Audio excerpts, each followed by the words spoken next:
Welcome back to Profits on Purpose, the podcast for e-com and CPG founders who are looking to scale their businesses both profitably and purposefully. I'm your host, Nate Littlewood from Future Ready CFO, which is a go-to CFO solution for e-com and CPG founders who are looking for help with turning financial chaos and confusion into clarity and confidence. Anyway, today's guest is Mackie Swan, who is the CEO of Woo More Play, which is a sexual wellness brand sold in Anthropologie, Nordstrom, Revolve, and many more locations.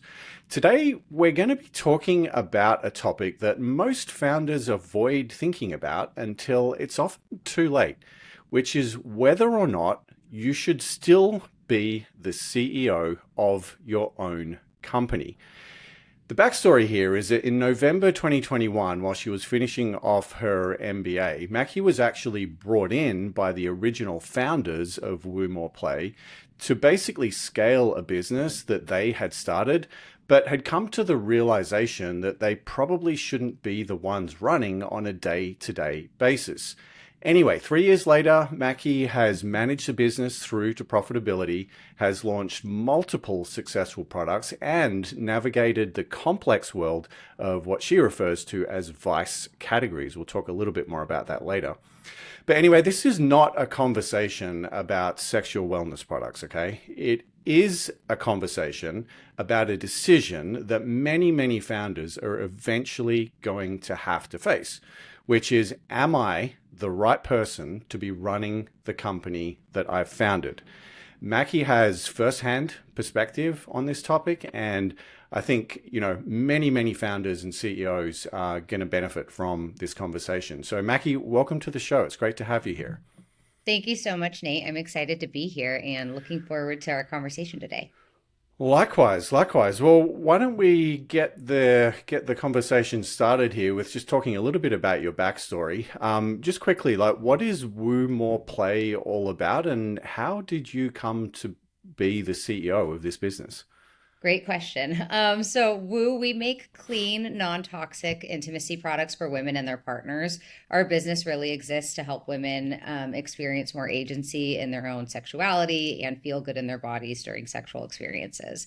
How I came to be CEO is definitely a longer story, but I think to sum it up, I can say that I was really fortunate to get into the sexual wellness industry when it was just starting out, well before the category had the popularity and the market size that it does today. So when the founding team at Woo was looking for a new CEO to come in, I had the benefit of having a few years experience in this world and growing sexual wellness brands. And so it was just a really strong fit at the right time. Gotcha. So you obviously had a significant amount of product or industry experience here, which makes complete sense. But I wonder if we could talk for a minute about the situation from the founders' perspective. My understanding is that there were three original founders of the business, and I presume between the three of them, they have a fair bit of, domain and subject expertise. What was it about being the CEO or running the business themselves that you think intimidated them? And, how or why did they get to the point where they realized that they needed someone like you to come in and help them? Yeah, I don't know if I would say intimidation was the real factor here. You're correct that there were three co-founders, one of whom was serving as CEO before they brought me on board. And what I believe was the real issue is that I think that, like many founders turned CEOs, they were spending a lot of time working on every other part of the business than the reason that they actually got into this industry in the first place. So, Weston, my business partner and who served as CEO before I came on board, he is very creative. He's a product designer. He's an innovator. He and the other two co-founders really got into this business to create clean, beautiful, effective products for women and their partners. And when you're an early stage CEO, you're managing a P&L, you're dealing with investors, you're running a supply chain. You get pulled in so many different directions. And I think it was at the point where it was just really taking them away from the things that they did best. And I think that's true for any position, not just a CEO role, but you want to make sure that, people are in the right seats and that they're being able to do things in their job that speak to their natural talents, that make them happy, that make them excited to show up every day. And so I think Mm-hmm. it was just at the point of like, hey, this isn't why we got into this business. And if we brought somebody else in who could manage the operations, maybe we can kind of get back to the passion and the thing that brought us to Woo in the first place. Right, right. So they're still involved, or Wes is still involved in a creative, in some sort of creative role, or Yeah, so all three co-founders are involved in some capacity. Two of them are at a more strategic level, but still serve on our board, are yeah. still involved with some higher level decisions. Weston is still very much in the day to day with me. He and I work very closely together, and he has transitioned into our creative director role. So he runs a Mm-hmm. lot of our marketing, a lot of our branding, a lot of our product development, and Yeah. he and I work closely day to day. Okay. Okay, that makes sense. So these guys realized that they were having to do things as the CEO of the business that they didn't necessarily love and weren't that passionate about, and they recognized that they needed some to bring someone in to help with that. Do you know much about the process that followed? I mean, I presume that at some point in, not long after this, they crossed paths with you, but like what was going on from their perspective? Like, how do you even go about looking for someone like you? Because I don't think at that point in time you actually had CEO on your resume Mhm. or bio. So how did they find you? And like, what were some of the other people that they may have crossed paths with during that search? Absolutely. And of course I don't know everything because I didn't have that experience on their side of this firsthand. But what I Mm, do know is that they spoke to many, many people. hmm They did eventually enlist the help of a team to help find the right CEO from outside the business. And I think that they looked like very far and wide within the sexual wellness world, which again still is not a very big industry, and 4 or 5 years ago it was even smaller than it is today. hmm But I think they had a ton of conversations, and I think that it's a couple different things because it's finding somebody who has the right experience, has the right resume, like has the domain expertise and knows the world of sexual wellness, knows the world of running a vice category. But what I believe is even more important than all of those things is just finding the right cultural and personality fit. And when you bring somebody on in the early stages like that, our relationship, I would say, is akin to a co-founder relationship where we're really deeply in it together. So finding somebody that is going to be somebody that you want to work that closely with for years and is going to be the right cultural fit for the founding team, for the employees, for the vendors, and just the business on the whole, I think is a really big piece of it. Like to the extent that you might be privy to what they were going through as they were Mhm. getting comfortable with the idea of letting go of their baby, but also from your perspective, who, is being brought in to take care of someone else's baby at a fairly young age. Like, tell me a little bit about that dynamic and how you all got comfortable with it. I think part of establishing that level of comfort is being really clear on what everybody wants and Mm-hmm. me coming in and having a really deep understanding. Okay, what is your end goal with the business, with the brand, but also with you as a person, and how can we kind Mm-hmm. of work together to get there, and also how does that overlap with my goals for my professional life and also just my personal life too. So I think that's a big part of it. My perspective on it, I mean, I certainly feel a deep sense of duty, and I have, Mm-hmm. in every job that I've ever had at every level. So that's not a new experience for me, but it's certainly a new layer of complexity of, okay, I've taken on a really big responsibility for people who have put a lot Mm-hmm. of blood, sweat, and tears into this business, and I'm going to give it my all, and I'm going to make sure that I show up every day. Um, Mm-hmm. really with that in mind and really doing what's best for the business in mind. So I think that's a deeper sense of duty than I've experienced in my career in the past. Mm-hmm. But one that I was comfortable with because it felt so clear to me that there was really untapped opportunity with this brand and that it was something that was really going to align with my skill set. Like Mm-hmm. when we agreed to work together, it was very clear to me that this was going to be a good fit for me. It was going to be a good fit for the Mm-hmm. company, and what I would bring to the table would be really well suited for what the business needed. Mm-hmm. Interesting. You said a moment ago that it was really important for there to be alignment, or that, everyone to be clear on exactly what they wanted. I'm Mhm. curious whether there was immediate alignment on that. Like when you both put your cards on the table and say, hey, this is what I want, or this is what I want. Like, did they match up perfectly, or was there some sort of negotiation or compromising that had to happen with respect to, the future, the vision, the strategy, anything else? I think it was mostly aligned. I think that um, a couple things that come to mind for me. First and foremost is, like I said, Mm. they had been well into the process by the time we met and we had the opportunity to really dive in together. And so I think Mm-hmm. the benefit of that for me was that there was a lot of clarity around what they wanted. They had had the opportunity to explore this with other prospective candidates. And so I think that that had even more deeply sharpened their understanding of what they needed in the role and what they wanted for the future of the business. And so I feel like the clarity is the piece that people often miss in these conversations. And having that Mm-hmm. clarity does make it clear up front, is this a fit or not? And so Right. I credit them with like having a lot of that clarity already established by the time that we met, that made those conversations go more smoothly than I think is probably typical for founders who are looking for an outside CEO. Yeah. Okay. That does sound super, super helpful. I get it. I get it. Yeah, yeah. So when we get to the point where they say to you, hey, Mackie, you've got the job, we'd like to hire you as the CEO.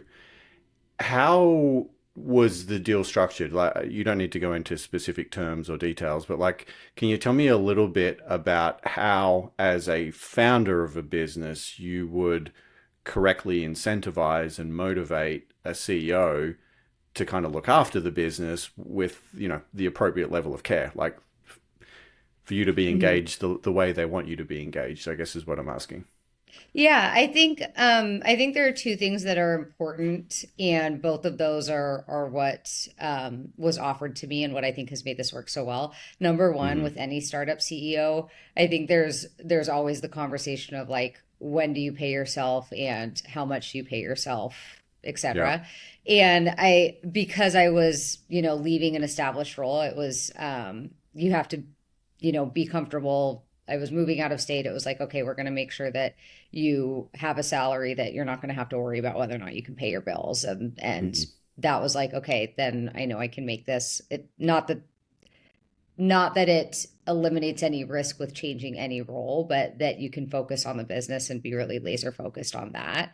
And then on top of that, having, I think, your comp structure include a level of equity that makes you feel like you really have some skin in the game. Yeah. And so the way that that was structured is a way that, I do think that my mentality is that of a co-founder of like, okay, this is my business, this is my brand, and I'm going to be really focused on doing what's best for the brand. um, I think that that mindset comes naturally to me, and I think that the comp package was structured in a way that really lent to that mindset as well. Okay. So Mhm. something I observe with a lot of founders, particularly when they're in the earlier stages, working through six and like early seven figures of revenue, is they often treat their salary or their pay as an optional line item in, the P&L or cash flow statement. And it's kind of a, backup expense, like, hey, it would be nice if I can pay myself if we can afford it. But you know what? If this risk I'm taking on, or this new product or channel, this idea that I want to test out, if it doesn't work and we end up, taking a hit on that, then I'm going to wear the brunt of that personally, and Mhm. I'm willing to sacrifice my own salary in order to pay for that. I guess one of the interesting things about bringing on an external CEO, particularly as a relatively early stage brand, which I understand this was when you first got involved, is that you kind of remove that as an option. Like you've rocked up and you've done so on the basis that you're going to get a certain paycheck, and like your salary, I presume, is not negotiable at that point.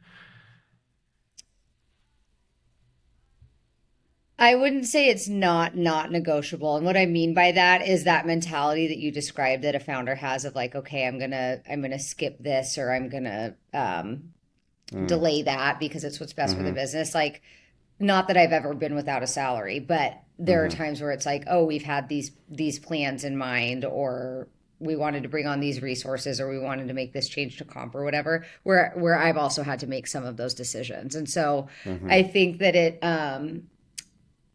it does introduce another layer to that dynamic, but I also think that the way that founders often have to make those decisions of like putting the needs of the business in front of their personal needs. I think there are times in my tenure as CEO where I've had to do the same thing, um, and that I don't regret. I mean, I think that in any business there are ups and downs, and there's times where you have to make tough decisions, and you just have to you have to do what the right thing to do is. Hmm. Gotcha. Gotcha. Mhm. Okay. I'd love to talk a little bit more tactically about decision making within the company. I have to assume that over your 4 or 5 years with the business now, you have been through some pretty big strategy decisions. I'm sure there must have been hiring and firing decisions and capital allocation decisions along the way. When you're an a professional CEO, someone that's been brought in, but you're not the founder, and I presume that they probably still own more equity than you do. Like, how do some of those bigger and more complicated decisions actually work? Particularly in a scenario where there is perhaps not initial alignment, and you want to do one thing, and maybe they want to head in a different direction. Mhm. Can you give me a sense of how those conversations go and how you guys arrive at a an agreement or a path forward? Totally. So, to provide more context, I'll say that part of what I think makes our working relationship so productive is that Weston and I are very, very different. What he is Hmm. very good at are things that I am really weak in. What I am very good at are things that are not his strengths. So I feel like Hmm. we balance each other out really, really Hmm. productively. And so there are many times where we maybe disagree on initial direction or where we are approaching a problem from a different perspective. And I do this when I'm making decisions independently, and I do this when I'm making decisions with my business partner or my team or whomever of like, okay, what is the end goal that we're trying to achieve? Where are we trying to get to? And now let's work backwards and try to workshop how this immediate decision is going to impact that end goal.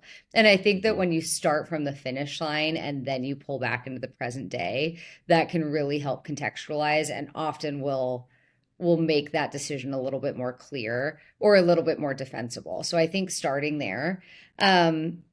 I think it's fair to say that neither of us bring like a huge ego to most decision making. I think that we both have that mindset of like what's best for the brand, and we're both willing to, um, uh, I don't know what the right word is, but like we're both willing to see things a different way if it becomes clear that that's what's best for the business. I also think that, and I tell this to my team all the time, I think that our decisions are so much stronger when they are challenged up front. So if you have 4 or 5 people in a meeting and we're all disagreeing around the direction, or we're all disagreeing around like the hypothesis on the table, um, I actually feel like that leads to the most productive outcomes because it forces Yeah. everybody, including myself, to like really challenge our assumptions, really defend our assumptions and defend the direction. So I like really welcome that disagreement and that pushback because I think it makes us all better, and I think it makes our company a lot better too. Yeah. Um, so yeah, I think that like having that loose framework of how we approach decisions, being clear on where the hell we're trying to go, and then coming back into the Yeah. present is something that has worked really well for us. I love that as a framework and Mhm. approach, especially the part you mentioned about making better decisions when you get challenged. Just a quick detour here and something I'm going to ask for your advice on. So, when I was a founder, I was also the CEO, and I happened to be the major equity holder in my business. I did have a co-founder, but he had a lot less equity, and he was also a lot younger and much less work experience than what I had. Mhm. And I would often run into situations where, and I should also add that, like, I can be fairly forward and I guess forceful when I've made my mind up about something and I have an opinion on it, right? Like I'm not going to be shy about letting you know.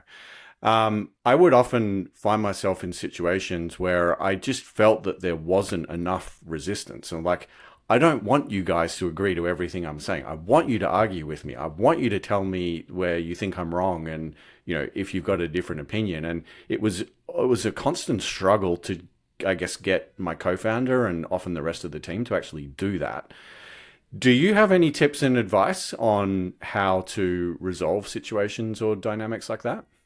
So my advice is like hire for that skill. And that's something that I do very specifically. And there's certain like interview tactics and questions you can ask during an interview or hiring process to understand somebody's comfort level being that assertive with you. But I like specifically hire for that skill and specifically screen for that skill because I assume similarly to you based on what you just share, like every time I do one of those personality assessments or anytime I get feedback from my team or anybody, it's like, oh, assertive, bold, I'm kind of already over here when somebody else is a few steps behind. And so I think when you have that personality type, it's really important to surround yourself by people who are comfortable matching that energy and comfortable telling you when you're wrong. And I need people around me who will tell me when I'm wrong, and that includes my employees. I give people like a sheet of like, here's the things that I need from you in order for us to work together, like really like down to the minutia of like communication patterns, and things that I need to be a CEO from the people on my team. And I like specifically say there very explicitly, you have to tell me when I'm wrong. And I need you to tell me if I'm giving you a directive that doesn't make sense, or if you're concerned about an initiative or whatever it is, like you need to be vocal and you need to stand up for your department and stand up for your function in the business. And you have to call me out. Because if there's not that level of like trust and candor, then it's like, what are we doing here? What are we doing here? It just wastes too much time. Tell me more about how you screen for that during interviews. Is there specific questions or examples that you ask for? How do you look for it? I think there's a few different ways, and one way is that like I know that people have different opinions on screening tools during interviewing, but it can be useful to understand like how bold or how dominant somebody's personality can be. I think seeing how people respond to feedback in an interview is really useful, and not just when we're talking about employees or direct team members, but also Gotcha. Okay. Okay. And just how comfortable they're going to be. And a lot of that I think is just personality and, somebody's kind of natural inclination. But I like that is like one of the top things that I require from the people that we work with is you have to be willing to speak up. Gotcha. Makes a lot of sense. So we spoke a little earlier about this decision to bring you on from the founder's perspective. I'm going to put you on a bit on the spot here, and I'd love to learn a little bit more about your perspective as the CEO, and clearly someone who is very capable of running and scaling a business like this and is willing to do so in an early stage company environment. Was there ever a point in your journey here where you thought to yourself, you know what, I don't want to be the CEO of someone else's company. If I'm going to do this, I'd like to start my own company and, do so presumably with more equity. Did that thought ever go through your mind? And if so, why didn't you go down that path? I think that that's kind of the natural, not just for somebody who comes in as an outside CEO, but for people who get the startup bug. It's kind of like once you're bit by the startup bug and you know that that's where you thrive and that's what you enjoy. I think for a lot of people, the natural next step is, okay, go and found your own brand or start your own company. I'm not going to say I never would, but I'm not someone that at this time feels really called to do that. I really enjoy like coming into the early stages and trying to provide some structure and trying to provide like, light touch of like operational support and governance and all of that stuff, and kind of bringing some like bringing some efficiency and bringing some productivity and some structure to like the beautiful madness that is an early stage startup. That's what I really enjoy. The thought of Yeah. like starting something from scratch is not something that so far has like really called to me or something that I felt really inspired by. And Mm. it would have to be something that I felt like, like any founder, it's like you have to be so obsessed with it, and it has to be something that you think is a really good solution to an existing gap in the marketplace. Like what I'm really obsessed with at this point in my Mm. career and have been for many years is like, how can we make really great products that help women enjoy sex? Mm. And I get to like work on that passion in my work at Woo. So Mm. I think it's hard for me to see how that could be better starting something from scratch. Yeah. Yeah. Mhm. Okay. Interesting. Um, Talk to me about, beyond the category, which you were obviously very interested in at the time, and you clearly had some incredibly relevant prior experience in as well. What else was the checklist that you were looking for? You like the team, you like the category. Was there anything else on your kind of must-haves list as you were evaluating, this opportunity? Oh, there were so many. Let's see if I can recall and articulate them. I think number one is just people. Like, are these people the type of people that I want to spend all day with all the time? Hmm. And the answer to Hmm. that was yes, but that's something that I personally am like, I need to sit across the table from you. I need to spend time with you in person and face to face and, Hmm. get to know you and see how you are in the world. And see if you're somebody that I enjoy being around and want to spend time with. So that was a big one. I think the quality of the products, like I never would have accepted this role if I did not wholeheartedly believe in the products and feel very proud of them and feel proud attaching my name to this business. Um, and that was an immediate yes as well. Like the quality was there. I think the brand was there. And then on top of that, just opportunity. Like it felt really evident to me that there was a lot of untapped opportunity within the business Hmm. and within the brand, and that it was at like a very early stage of what could be a huge company. And so to me, I saw like various signals of like, okay, we're sitting on a little bit of a gold mine here. Like we're sitting on untapped opportunity that with the right, gas, it could take off in a big way. Hmm. So Hmm. that was one. And then I think the other big piece that it's difficult to quantify, but this is something that I've looked for in any role I've ever considered or taken is like, is this going to challenge me? Is this going to make me like better, basically? am i Hmm. am i going to be better and more experienced and have more skills on the other side of this experience than I would if I stayed where I am? And so that was Yeah. a big one too, of like, is this going to kind of push me to be like at a stronger phase of my career? And it felt like the answer to that was yes as well. Am I going to Yeah. learn Okay. something new, you know Yeah. Yeah. um They're all really sensible criteria. You yeah. obviously thought a lot about it. Makes total sense. So let's rewind the clock. I think it was 4 or so years now when you first came in. I'd love to understand a little bit more about what your, I don't know, 30, 60, 90-day onboarding and ramp up plan kind of looks like, right? You're this new person, you've been brought into the company as a CEO, you've just met the team, and you are about to become the most senior person in the organization. What does your onboarding and ramp up plan look like? And how do you establish trust, credibility, rapport with all of the suppliers, customers, team members, and Mhm. everyone else? I think it can be a bit overwhelming when there's so much to Hmm. do and you want to do it all yesterday. So that's Yeah. part of it, is like sitting down and setting those priorities. And the way that I approached it is I kind of thought of like the different like buckets of stakeholders within the business. So you have like your Mm. customers and those stakeholders, you have your internal team and your employees, you have your vendors, you have your suppliers, and then you have your like financial stakeholders and investors. And so I kind of went through those like big areas of the business and thought, okay, who is like tier A, number one, people that are like mission critical to this business that I need to have a very strong and long-term relationship with, those are going to be people that I'm going to meet with very early on, not just for my own benefit, but also to bring them along on the journey of this like transition in our leadership and make sure that they are comfortable and communicated with around where the business is heading and what our priorities are.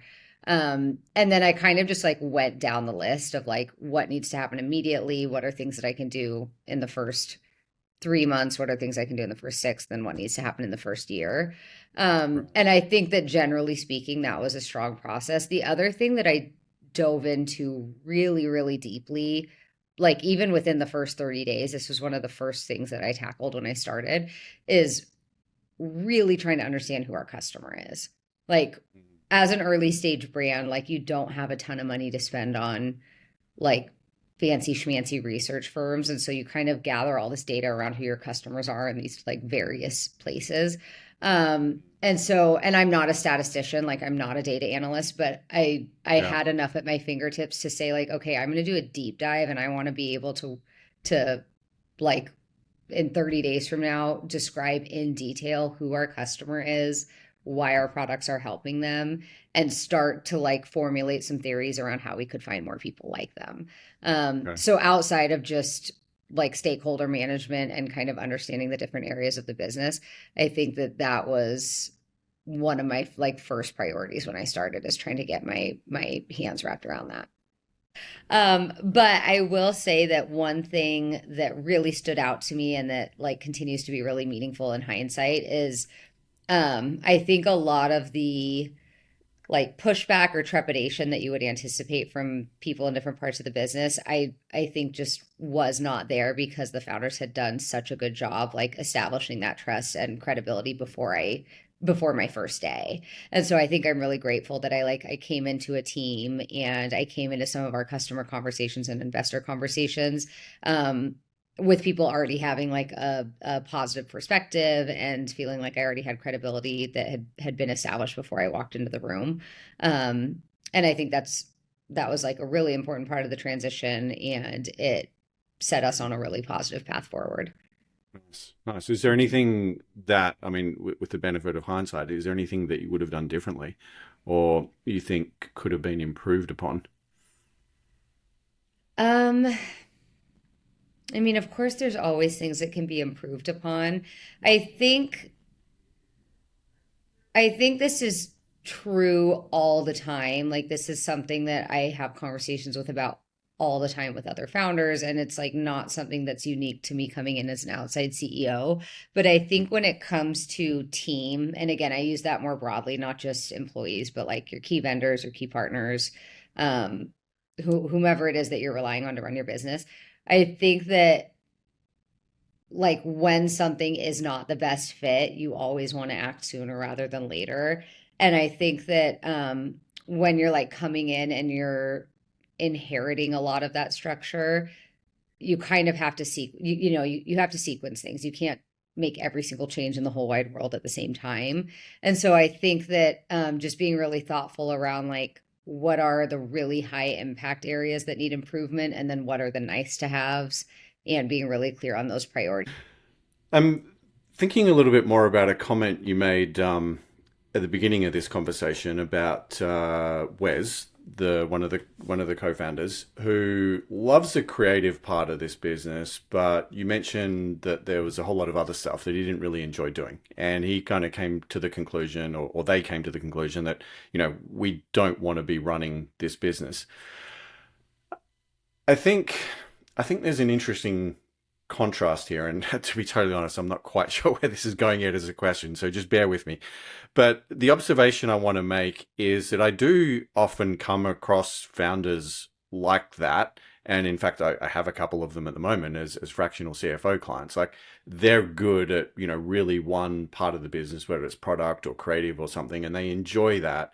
And they're kind of reluctantly acting as the CEO. And there's all this, talking to the finance numbers guy, the operations staff, the customer service stuff that they don't really, like doing that much. And, it requires them to almost force themselves into it. from the perspective of a founder who might be struggling with this sort of decision and thinking, hey, do I want to be a CEO across all disciplines, or do I want to specialize in one particular domain? Is there anything else that you think should be on a checklist if you're considering getting some outside help from a CEO like yourself? Is there anything else, any frameworks, questions one should ask yourself that comes to mind for you? So Nate, you just described me so accurately. The like wanting to have a new problem to solve every day and wanting to tinker in all the things, and like that is me. And I feel like that's why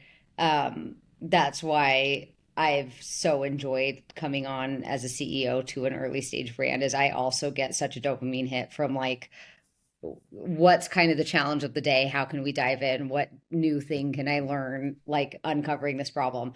But not everybody's like that, and some people I think do require like a lot more like narrow focus and a lot more depth in their day to day. And I think I don't know what the checklist is of being a founder and saying, okay, here's how I know it's time to bring on a CEO, but there's a couple things that do come to mind, one of which is like there's two kind of sides of the coin. One is capacity. Like, do you have the ability to grow as your business grows and to like continue growing as a CEO as the demands of the business change?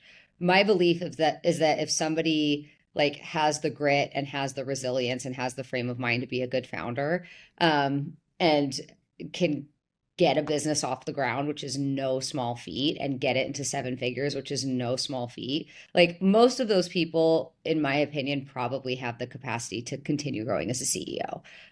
They're probably pretty smart. They're probably pretty talented. They probably have a really strong work ethic.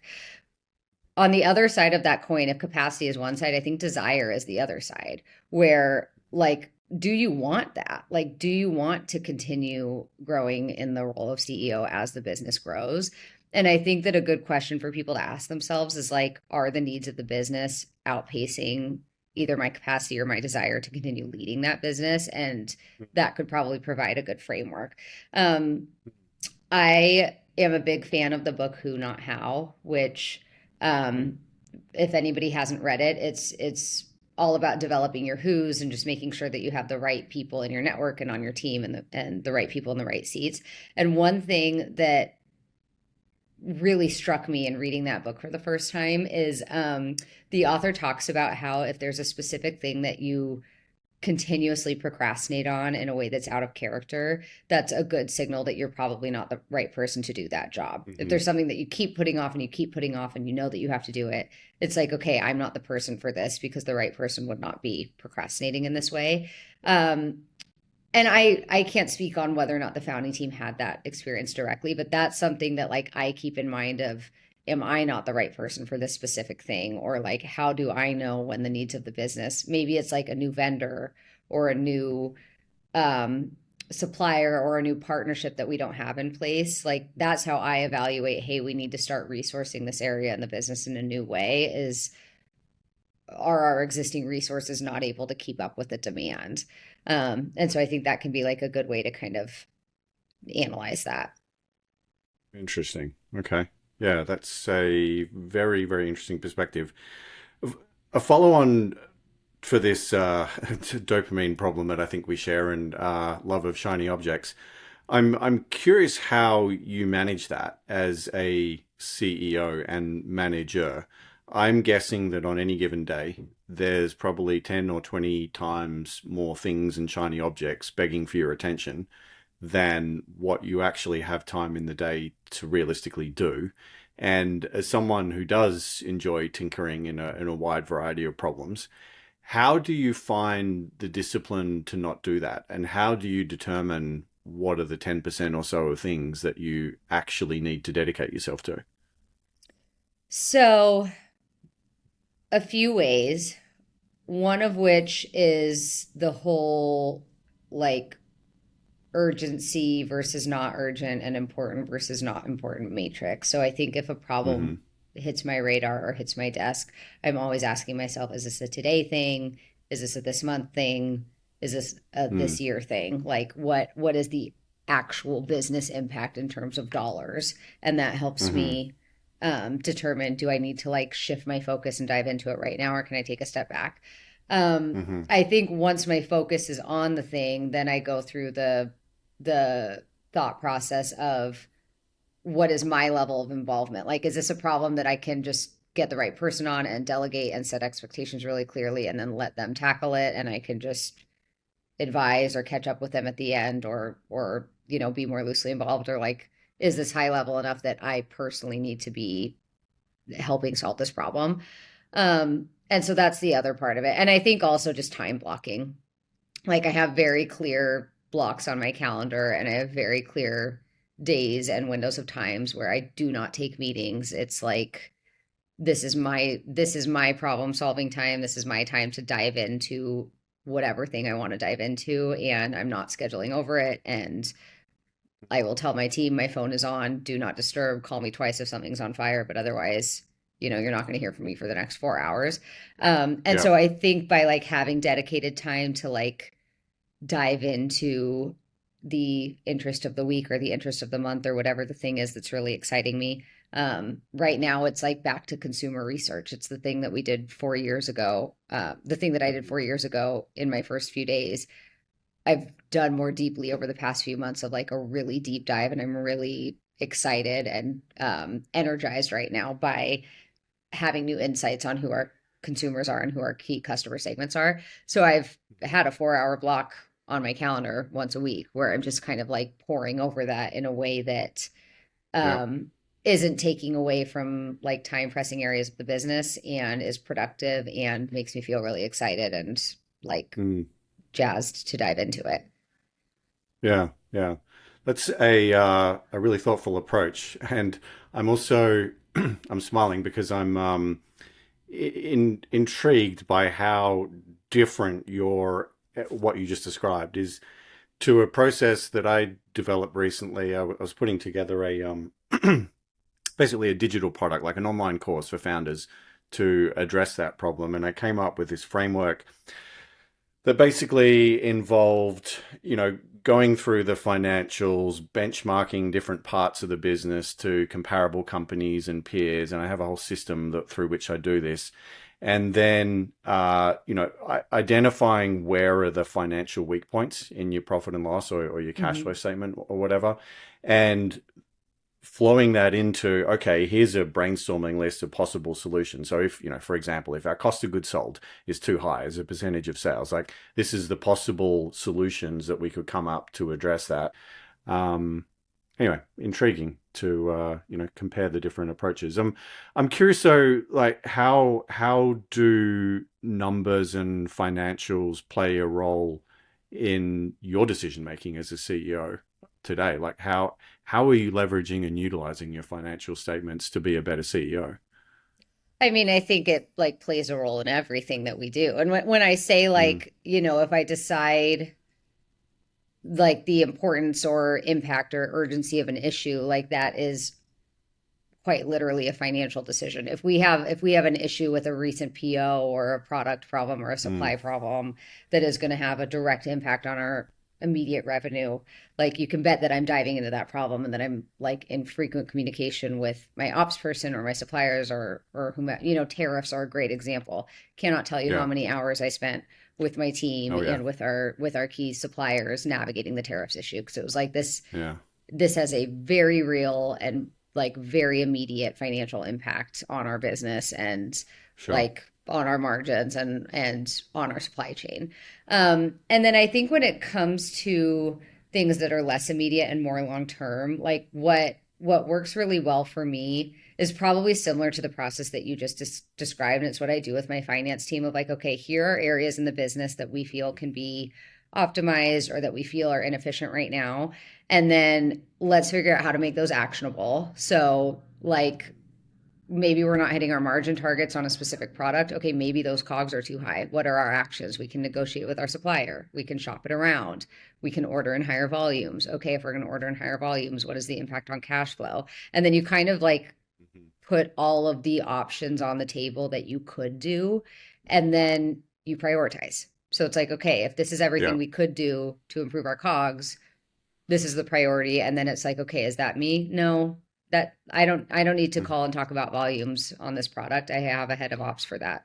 She can do that. She's better at it than I am anyway. I'm going to go let her go negotiate that. But I think that we kind of approach things like, we don't follow EOS in its entirety, but the way that we do like strategic planning internally is, okay, if we look at the entire next year and then we decided each quarter we want to have like one really big area of focus. Maybe one quarter it's okay, it's our paid digital ecosystem. Maybe one quarter it's our supply chain and fulfillment. Maybe one quarter it's looking at our financing structure or shopping around with lenders, whatever it is. And then like diving into that area of the business for 3 months straight and like really pouring into it and really like doing that in a way that is going to have a direct impact on the P&L. And that I feel like provides, again, enough structure where you're being really productive and you're being focused, and it does translate into like real business value, but not so much structure that it doesn't work well in a startup environment. Yeah. I love that. Okay, so we're going to have to wrap things up very shortly, but I have a couple more questions for you. You mentioned at the start of this conversation that when you were first engaging with the founders of the company, you talked about vision and what the goals and priorities were. What does the future look like for We More Play? Like, what is the end game for the company? Yeah, I mean, I think that the future for us looks like becoming the number one resource for women who want to have better sex. Like that is what drives us from a mission standpoint. That is what drives us when we're making business decisions or product decisions.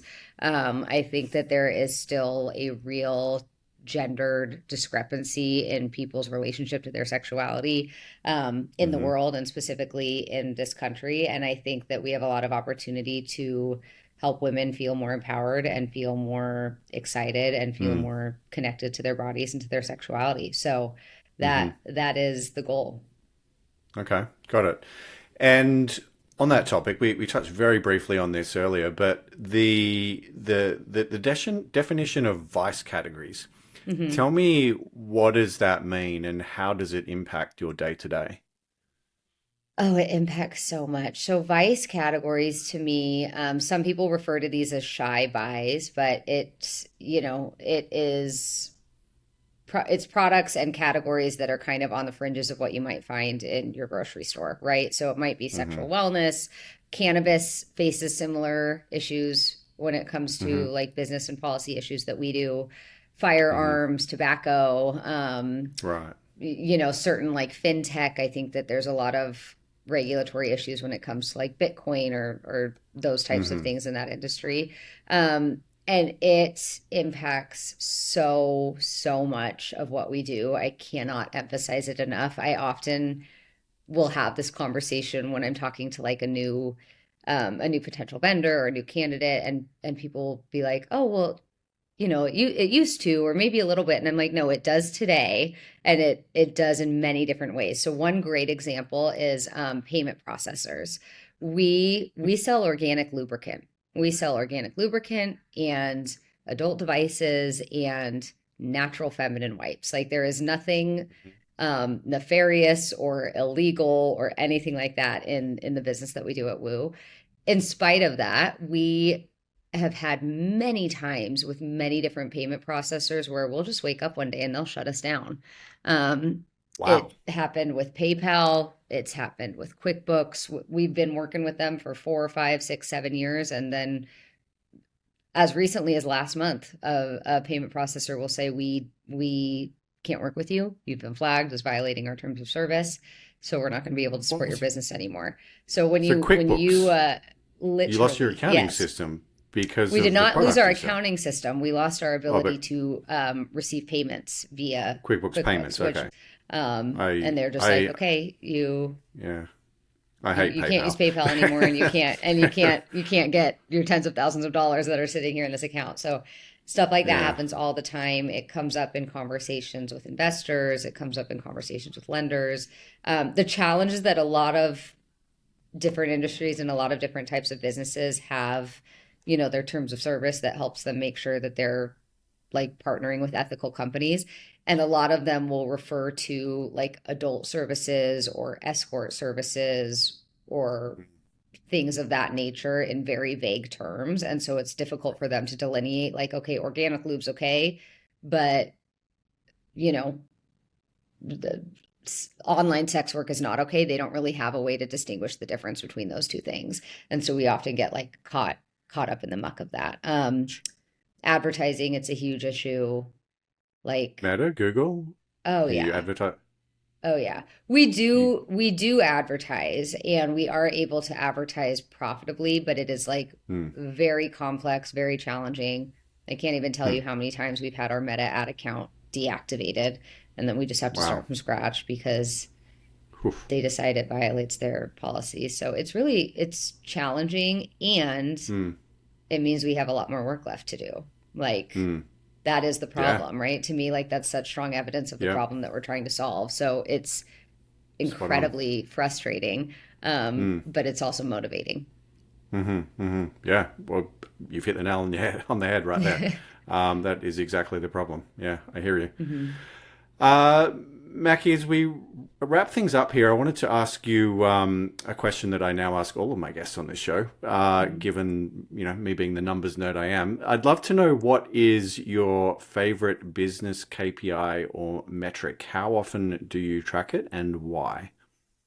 I love tracking EBITDA. I love Mm. looking at our bottom line. I do Mm-hmm. have a dashboard that tracks it on a daily basis that Nice. um, is relatively accurate. I mean, of course, it's not going to be accurate down to the dollar, but if you have Mm. a pretty good understanding of your monthly fixed expenses, and then you can automate your daily media Mm. buy across all your channels and your daily revenue across all your channels, it does give Mm-hmm. you like a pretty good view of like how you're tracking towards bottom line for the month. So that's something Mm-hmm. that I look at every day. Mm-hmm. And then, of course, obviously look at it at least monthly when we close our books and look at performance. And the reason I love that, obviously, gross margin is super important, and making sure you have strong margins is really important Mm. for like setting up a sustainable, profitable business. But when you are in the world of manufacturing products, that those changes can take a little bit longer to realize. Like maybe you Mm. are working on improving your COGS, but it's going to like take a couple or a few months before that actually hits your P&L. The reason I love like looking at EBITDA more deeply and more frequently is a lot of those like expenses are things that we can toggle up, toggle down, turn off like much more Mm-hmm. quickly. And so I think looking at that Right. and then looking at areas of the business where you could do some scenario planning and say like, okay, if we hit our base revenue goal, this is how much we're going to spend in these areas. But if we're ahead, we're gonna over allocate. If we're behind, we're going to under allocate, and you can have like some real immediate impact by Mm-hmm. tracking that more regularly. So that is Mm-hmm. where I spend a lot of my time. EBITDA. I love it. You're talking my language there. I think you're also Yeah. the first person to actually give me that answer. So I appreciate it. Really? Cool. Oh my Yeah. gosh. All right. That I surprises me. get CACs and LTVs. I get revenues a lot. I get new customers, daily new customers. But no one's ever said EBITDA before. So yeah, yeah, totally. Well, Mackie, we're going to have to wrap things up here, but this has been a fascinating conversation. I've really enjoyed your perspective on these topics, and I appreciate you entertaining all my questions. I think you mentioned that you do most of your interviews talking about branding and brand building. So I hope this has been a pleasant change for you. Where should folks go if they would like to learn more about you and what you're up to? Great. Well, this was such a fun conversation, Nate. Thank you so much. And if people want to learn more about the brand, they can visit our website. It's woomoreplay.com. We're also on Instagram at woomoreplay. Personally, people can chat with me on LinkedIn. That's the best place to find me. And Mm-hmm. yeah, thanks so much for a fun conversation. Of course. Absolute pleasure having you, and good luck for the next chapter. Take care. Awesome. Thank you.